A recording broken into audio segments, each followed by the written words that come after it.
On to this now. His parents claim 4-year-old Noah Quatro drowned, but authorities are now investigating the child's death as a possible homicide. Sandra Endo is in Koreatown, where Noah's family just wrapped up a news conference moments ago. Sandra. Bob and Marla, some of his family members of Noah Quatro, the 4-year-old in this case, are demanding answers. They want to know why the Department of Children and Family Services didn't do more to stop the abuse he was receiving at home. For 2 years, a court ordered him to be under the care of his great-grandmother, Eva Hernandez, who says he begged her never to make him return to his mother's home. Listen. He would hold on to me and beg me, "Grandma, don't do this, Grandma. Why you send me?" It's hard because he's begging me, and I can't do anything to stop it.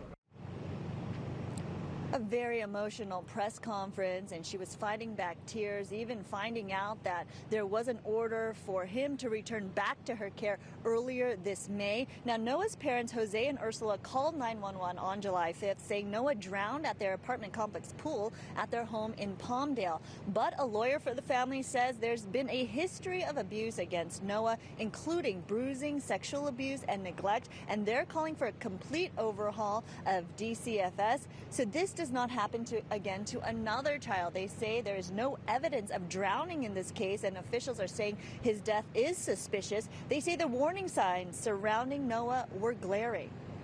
At 2 years old, a doctor calls it in and says this little boy's starving to death. And this spineless, heartless agency sends that little boy back into the dungeon, and now we're planning a funeral? He was such a beautiful little boy. He was a friendly little boy, joyful. If you met him, you fall in love with him. You just would fall in love with him. You couldn't help yourself. And we are waiting to hear back a response from DCFS, waiting to hear their case surrounding Noah. As far as Noah's family, there were 3 other children living in that household at the time, a 6-year-old, a 2-year-old, and a 1.5-month-old. We understand they have been taken into protective custody. Reporting live here, I'm Sandra Endo. Let's send it back to you. Such a sad tragedy. Okay, Sandra.